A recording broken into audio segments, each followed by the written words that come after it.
समाज और समाज की प्रगति, जिसको लेकर हर समाज कहीं ना कहीं चिंतन और मंथन करता है, कमियों को दूर करने का प्रयास करता है। ऐसा ही एक समाज गोंड समाज, जिसकी आज विचार गोष्ठी राजधानी लखनऊ के हिंदी मीडिया सेंटर में की गई है। यानी कि इस वक्त हम गोमती नगर में बैठे हुए हैं और कई ऐसे कारण हैं जिसको लेकर अनुसूचित जनजाति में ये शामिल नहीं हो पा रहे हैं, जिसके लिए एक विचार गोष्ठी थी। तमाम लोगों ने अपने विचार रखे। हमारे साथ बात करने के लिए इनके अध्यक्ष सतीश होंगे, जहां पर संयुक्त रूप से कई समितियों ने मिलकर आज इस विचार गोष्ठी का आयोजन किया है। उसके साथ साथ दयाराम जी हैं जो पुलिस में अधीक्षक रहे हैं। सर, क्या कुछ विचार गोष्ठी हुई और क्या समस्याएं लेकर आज चिंतन मंथन की शुरुआत की गई? ये गोंड समाज का एक प्रतिनिधिमंडल माननीय मुख्यमंत्री उत्तर प्रदेश से मिला था और बताया था कि गोंड जाति की कुछ उपजातियों को अनुसूचित जनजाति में पूरे उत्तर प्रदेश में सम्मिलित किया जाए।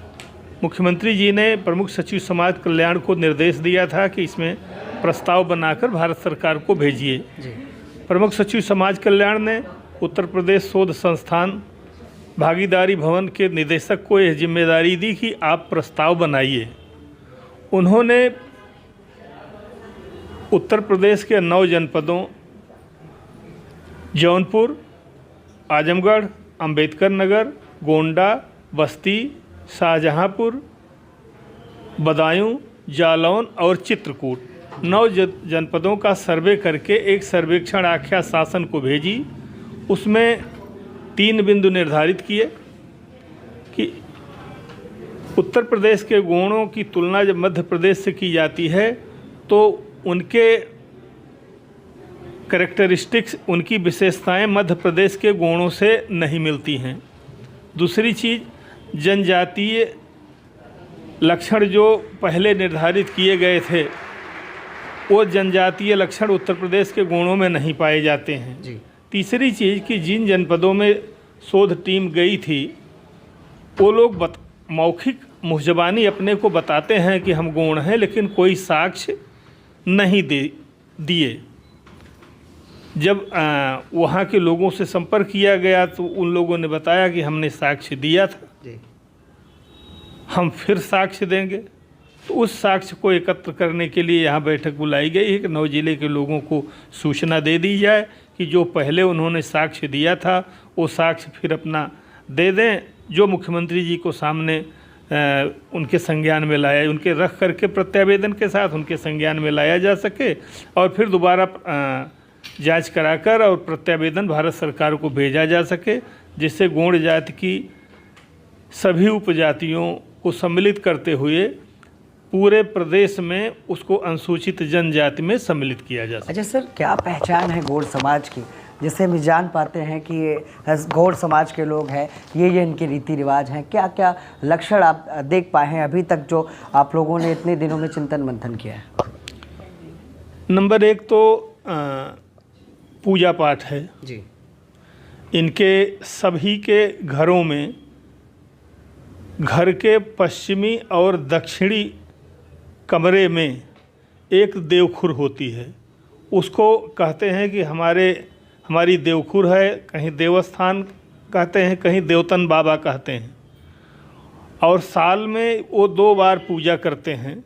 पहले तो विशिष्ट पूजा होती थी, लेकिन अब साधारण पूजा होती है।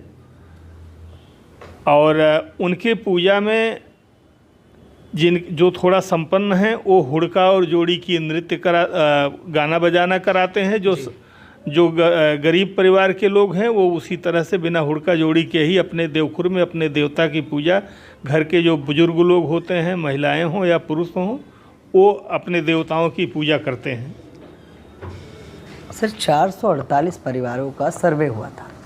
सर्वे में उन परिवार के लोगों ने क्या कहा जिस वजह से अभी तक ये काम जिस आरक्षण की लड़ाई को आप लड़ रहे हैं लटकी हुई है? पूर्वी उत्तर प्रदेश के जनपदों में जी शोध टीम को लोगों ने अपने विद्यालय की टीसी, परिवार रजिस्टर की नकल, भू राजस्व अभिलेख, जाति प्रमाण पत्र, तमाम साक्ष्य दिए थे। कैसे उनके भरसाएँ कहाँ जलती है, कैसे भार जलाते हैं, कैसे पूजा करते हैं, कैसे नाच गाना करते हैं, बड़ा देव का स्थान कैसे है, सब कुछ साक्ष्य दिए थे। लेकिन शोध टीम ने उनके साक्ष्यों को रिपोर्ट के साथ संलग्न नहीं किया और लिख दिया कि वो लोग कोई भी साक्ष्य नहीं दिए। मौजूदा सरकारों से क्या उम्मीद करते हैं अपने इस आरक्षण को लेकर या अपनी इस मांग को लेकर? क्या सदन में इस बात को उठाना चाहिए था, इस पर फैसला लेना चाहिए था? क्योंकि पूर्व की सरकारों ने कहा था कि 17 पिछड़ी जातियों को हम अनुसूचित जाति में शामिल करने जा रहे हैं। नहीं, ये 17 जातियों से अलग प्रकरण है। 17 जातियों का प्रकरण अनुसूचित जाति का था, हमारा प्रकरण अनुसूचित जनजाति का है। हमारा प्रतिनिधिमंडल मुख्यमंत्री जी से मिला है। मुख्यमंत्री जी ने कहा है कि भारत सरकार को प्रस्ताव भेजा जाए। भागीदारी भवन वाले जांच आख्या समाज कल्याण के प्रमुख सचिव को भेज देंगे तो हमारा प्रस्ताव भारत सरकार को चला जाएगा। विसंगतियों को दूर करने के लिए भी क्या कदम आज उठाया गया है सर? अभी तो विसंगति का कोई मतलब वो नहीं है। अभी तो केवल हम साक्ष्य संकलन करेंगे, प्रत्यावेदन तैयार करेंगे, मुख्यमंत्री जी को देंगे और अपनी आख्या भारत सरकार को भिजवाएंगे। हमारे साथ सतीश मौजूद हैं जो कहीं ना कहीं आज नेतृत्व करता है। सतीश जी, क्या कुछ लगता है कि विचार गोष्ठी से क्या असर पड़ेगा और समाज कितना जागरूक हो पाया है? आज की विचार गोष्ठी से समाज को बहुत ही जागरूकता प्राप्त होगी, क्योंकि जो हमारे कई जनपदों से प्रतिनिधि यहाँ पर आए हुए हैं, उन्होंने अपने अपने विचार प्रकट किए हैं। और जो आगे का हमारा ये है कि जो हम प्रत्यावेदन तैयार करेंगे साक्ष्यों के आधार पर, उसको लेकर के एक शिष्टमंडल तैयार होगा और वो शीघ्र ही मुख्यमंत्री जी से मिलेगा। उनके माध्यम से फिर भारत सरकार को प्रस्ताव भेजा जाएगा। ठीक है सर। सर, आपसे एक सवाल है। आपने एक चीज़ दर्शाई है अपने अपील में जो मैं जिक्र करना चाहूँगा। जो लोग सर समय और जीविकोपार्जन हेतु अन्य राज्यों में बसे लोगों की सामाजिक अज्ञानता और जैसा देश वैसा भेष की नीति में बर्बाद और अपने अभिलेखों में अपनी मूल जाति को गौड़ ना लिखना बताया जाया है, क्या कहना चाहेंगे? पहली चीज़ तो मैं अपना परिचय दे दूं। मैं दशरथ प्रसाद गोंड, अध्यक्ष भारतीय गौड़ समुदाय कल्याण समिति। आपको मैं दो चीज़ें बताऊं। जो है, पहली चीज़ तो है गौड़ जात जो है 1950 में कैमूर रेंज और बुंदेलखंड डिवीज़न में ये शेड्यूल कास्ट के अंतर्गत थी, जबकि गौड़ जात के लोग संपूर्ण उत्तर प्रदेश के अंतर्गत पाए जाते थे। इस विडंबना को दूर करने के लिए, विसंगति को दूर करने के लिए हमारे गौड़ समाज के लोगों ने जो है भारत सरकार से 1950 से निरंतर प्रयास किया। हमने अपने तथ्यों को, अपने साक्ष्यों को हमने भारत सरकार को दिया कि हम उत्तर प्रदेश के गौड़ हैं और हमको भी जो है अनुसूचित जाति, भारत सरकार जैसे अन्य राज्यों में अनुसूचित जनजाति में रखी हुई है, संपूर्ण उत्तर प्रदेश में हमें अनुसूचित जनजाति में रखा जाए। ये प्रकरण चलता रहा। जो है तमाम आयोग आए, जैसे काका कालेलकर के अध्यक्षता में पिछड़ा वर्ग आयोग बना, लोकुर समिति बनी, ढेबर समिति बनी, फिर पार्लियामेंट्री कमेटी जो इसको स्टैंडिंग कमेटी आई उसको देखने के लिए उसको बनी। तमाम समितियों की संस्तुति के बाद 1976 में गौड़ जात को संपूर्ण उत्तर प्रदेश में अनुसूचित जाति की सूची में शामिल कर लिया गया। तब से 1976 से 2001 तक जो है सबको शेड्यूल कास्ट की सुविधा मिलती रही, कहीं कोई विसंगति नहीं आई। जो है जहाँ कहीं भी कोई समस्या आती थी, वो समस्या जो है हम लोग शासन प्रशासन से मिल के शासनादेश जारी कराकर दूर कराते रहे। 2001 में जो है फिर जो है ये चूँकि हम लोग शेड्यूल ट्राइब कम्युनिटी के थे, जो है गौड़ जाति अन्य प्रांतों में जो है, और हम निरंतर ये मांग करते रहे कि उत्तर प्रदेश में, संपूर्ण उत्तर प्रदेश में अनुसूचित जनजाति में हमें रखा जाए। भारत सरकार में इस संबंध में 2001 में जो है एक जो है कमेटी इसके निर्णय लिया जो है कि गौड़ जाति को संपूर्ण उत्तर प्रदेश में अनुसूचित जनजाति के संबंध में रखने के लिए मीटिंग हुई national commission for schedule caste and schedule tribes में। जो है उसमें जो है जो भारत सरकार ने मिनट्स निर्धारित किए उस मीटिंग के लिए, जो है उस मीटिंग मिनट्स में जो है गौड़ जाति की 12 उपजातियों का उसमें जिक्र किया गया। ठीक है, और उसमें लिखा गया कि ये गौड़ जाति के हैं, शेड्यूल कास्ट में है, इनको शेड्यूल ट्राइब के अंतर्गत ले जाना है। वहाँ से फिर 5 उपजातियों को धुरिया, नायक, ओझा, पठाई, राजगोंड को जो है इनको शेड्यूल ट्राइब के अंतर्गत केवल 13 जिले के अंतर्गत शामिल कर लिया गया। शेष उत्तर प्रदेश के जो है जिले में ये कहें कि सिर्फ जिलावार इन्होंने शामिल किया, जबकि राज्यवार इनको देखना चाहिए था। संपूर्ण उत्तर प्रदेश को करना था, उसको ना करके पूर्वी उत्तर प्रदेश के 13 जिलों को शेड्यूल ट्राइब में कर दिया। शेष उत्तर प्रदेश को उसमें अनुसूचित जाति के अंतर्गत ही छोड़ दिया। उसके साथ उन्होंने एक चीज़ जोड़ा, ये धुरिया, नायक, ओझा, पठाई, राजगोंड जो इसकी गोंड जाति की उपजातियाँ हैं, ये इसकी पर्याय हैं। ठीक है, उसका लाभ जो है लोगों को जो है जहाँ पे 13 जिले के लोग थे उनको मिलना शुरू हुआ, लेकिन हमारे संपूर्ण उत्तर प्रदेश के शेष भाग के लोग और जिलों के जो है उससे वंचित हो गए। हमारी पहली मांग यही थी कि संपूर्ण उत्तर प्रदेश के गोंड जाति के लोगों को अनुसूचित जनजाति में समान रूप से रखा जाए, हमारे यहाँ कोई भेद न किया जाए। ये कहीं ना कहीं सर भेदभाव हो रहा है। भेद हो गया ना उसमें जो है कि भाई 13 जिले के अंतर्गत हम शेड्यूल कास्ट में, शेड्यूल ट्राइब में हैं, शेष उत्तर प्रदेश में आज हम शेड्यूल कास्ट में हैं, तो हमारा एक भाई शेड्यूल कास्ट में कैसे हो सकता है, दूसरा भाई शेड्यूल ट्राइब में कैसे हो सकता है। स्पेशली जो है देवरिया में रहने वाला भाई शेड्यूल ट्राइब में हो गया और कुशीनगर में रहने वाला शेड्यूल कास्ट में हो गया, तो एक ही भाई दो जाति के कैसे हो जाएंगे। तो इस विसंगति को दूर कराया गया जो है। अच्छा सर, लगता है कि आज़ादी के बाद से, जैसा आपने बताया 50 से ये संघर्ष जारी है, क्या लगता है सर इस समस्या से कब तक निजात मिल जाएगा और राजनीतिक स्तर पर इसकी क्या भूमिका होनी चाहिए थी जो नहीं हो पा रही? देखिए, इसके संबंध में मैं आपसे इतना ही कहूँगा कि वर्तमान जो व्यवस्था है, ठीक है, वो उस व्यवस्था के अंतर्गत समय पर उत्तर प्रदेश सरकार ने तमाम शासनादेश जारी कर रखे हैं और जिसके तहत लोगों को जो है साक्ष्य के आधार पर प्रमाण पत्र देने की बातें कही गई हैं। लेकिन ज़िले में सक्षम अधिकारी जैसे तहसीलदार हो या लेखपाल हो जो है अपनी हठधर्मिता में आकर के जो है अपने अधिकार क्षेत्र से बाहर जाके उनकी वास्तविक रिपोर्ट नहीं लगाएगी। जैसे हमारे अभिलेख में 1356 की हो 1359 फफसदी के अभिलेख में लिखा है गोंड है, हम गोंड हैं, हमारा जो है परिवार रजिस्टर कहता है हम गोंड हैं, हमारे जो है टीसी में लिखा हुआ है गोंड हैं, लेकिन जहाँ पे इतने सारे साक्ष्य देने के बावजूद उस व्यक्ति को वहाँ का अधिकारी कहता है कि नहीं, आप जो है आपके यहाँ पैसा पला किया जाता है, पैसे के आधार पर कह देता है आप इस जाति को कहार जाति के हो। सर, अभी हमने देखा कि जब आप लोग बात कर रहे थे तो कश्यप और कहार पर का जिक्र हुआ था, जिसको लेकर कई तरह की बातें सामने आई हैं, क्या कुछ वो बात? अच्छा देखिए, कश्यप जो है दोनों को अलग अलग मैं बता दूं, कश्यप नाम की कोई जाति नहीं थी यहाँ, ठीक है। ये जो कहार के अंतर्गत ये 16-17 लोग हैं जो है अपनी एक पहचान स्थापित करने के लिए इन्होंने ये विशेष करके जो है हमारे जो है लखनऊ मंडल के आसपास के ज़िलों में जो है ये अपने को कश्यप कहने लगे। कश्यप कोई यूँ नहीं थी।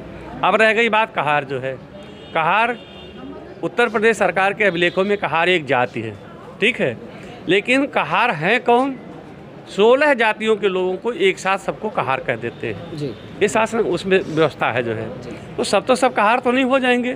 16 जातियों के लोग एक ही किसी को आप मानेंगे जो है, लेकिन जो अब तक इस पर निर्णय नहीं है जो है, तो उसको ये नहीं कहा जा सकता कि कहार जाति नहीं है। कहार एक अलग जाति है, वो जब तक है जब तक भारत सरकार से इस पर कोई निर्णय नहीं हो जाता। अब रह गई बात ये जो सा कि अभी आज की मीटिंग का प्रस्ताव था जो है, इसमें जो 7 नाम छूट गए थे जो है उपजातियों के मामले में, उसके संबंध में मेरे समझ में नहीं आता है कि जब भारत सरकार के रजिस्ट्रार जनरल ऑफ इंडिया ने इस चीज़ को एग्जामिन कर लिया, उनके पास भी प्रस्ताव गया, उन्होंने पूरा एग्जामिन करके अपनी संस्तुति दे दिया कि इनके विषय में हम इनको जो है एसटी में शामिल किया जाए जी। Ministry of social justice government of India ने जो है इसको एग्जामिन कर लिया। एग्जामिन करने के बाद उन्होंने अपना प्रस्ताव लाया कि ये 7 नाम जो इनके जो छूटे हुए हैं वो उनको भी उसमें आप शेड्यूल ट्राइब के अंतर्गत शामिल कर लीजिए। लेकिन जब उत्तर प्रदेश सरकार की संस्तुति देखी गई तो उसमें से केवल 5 नामों की संस्तुति थी, 7 नाम उसके अंतर्गत छोड़ दिए गए थे। कौन से सर 5 नाम थे? 5 नाम तो जो शामिल किए गए, धुरिया, नायक, ओझा, पठाई, राजगोंड, ये 5 जो है उसके हो गए थे जो है। बाकी उसमें थे गोड़िया थे और ये क्या नाम है रायकवार थे और क्या नाम है और बताइए। चलिए सर, चलिए मतलब 7 नाम है। क्या लगता है जैसा कि अब आप लोग मुख्यमंत्री से मिलेंगे सब विषयों को लेकर? 1 मिनट। तो उसके विषय में जब उन्होंने ये लोग हमारे जो है और साथी जो उसके उसमें थे, वो जो मुख्यमंत्री जी से मिले तो उन्होंने अपना प्रस्ताव जो है देने के लिए जहाँ पे जो है अनुसूचित जाति जनजाति शोध एवं प्रशिक्षण संस्थान से सर्वे कराया। वास्तव में सर्वे सही तथ्यों के आधार पर हो के रिपोर्ट आनी चाहिए थी, लेकिन वो सर्वे यहाँ से सही नहीं हुआ और जो है अपनी मनमानी करके संस्थान से रिपोर्ट बना दी गई है, जो कि रिपोर्ट गलत है। उसी गलत रिपोर्ट को कैसे सही किया जाएगा? जो एविडेंस हम कहते हैं कि आपने किसी ज़िले में सर्वे किया, अगर किसी व्यक्ति ने अपने सर्वे में आपको कोई एविडेंस दिया है, उसका साक्ष्य दिया है, तो साक्ष्य आपको उसके साथ इंक्लोज करना चाहिए, लिखना चाहिए। लेकिन संस्थान के लोगों ने उस चीज़ को नहीं लिखा। आज की मीटिंग केवल उसी पेज पे थी, जो है इनकी जो है कि जहाँ पे इस तरह की कमी कर दिया है लोगों ने, उस कमी को दूर कराया जाए।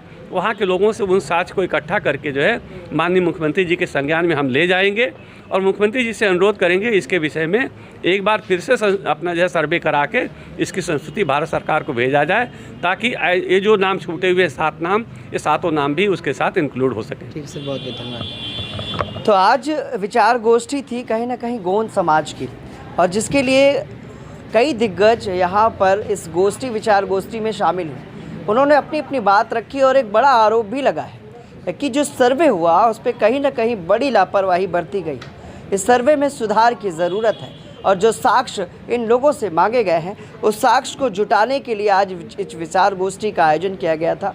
अलग अलग ज़िलों से लोग आए थे, क्योंकि जो सर्वे हुआ है वो भी ज़िलों के आधार पर हुआ है और जो आरक्षण मिल रहा है वो भी ज़िलों के आधार पर मिल रहा है, जबकि प्रदेश सरकार यानी यूँ कहें कि राज्य के हिसाब से इस आरक्षण को मिलना चाहिए था। अब देखने की बात है कि गोंड समाज की एक लंबी लड़ाई चली आ रही है। आखिर इस लड़ाई में इन्हें कब न्याय मिलेगा और इनकी सफलता कब मिलेगी? जैसा कि कश्यप सवाल को भी लेकर था कि आखिर क्या कारण है कि जब जाति प्रमाण पत्र बनता है तो वहाँ पर पिछड़ी जात लिख के आती है, क्योंकि कश्यप जाति के लोग या अलग अलग जो गोंड समाज के लोग हैं वो कहीं ना कहीं गोंद शब्द को या गोंद जाति को नहीं दर्शाते हैं। इसी वजह से अभी भी इस चीज़ को क्लियरफाई नहीं किया जा सका है। लेकिन देखने की बात है कि आज की इस विचार गोष्ठी के बाद आखिर कब ये समाज मुख्यमंत्री से मिलेगा और अपनी जो अलग अलग साक्ष्य है उसको कब प्रस्तुत करेगा। सहयोगी भरत के साथ मैं विक्रम, लखनऊ से।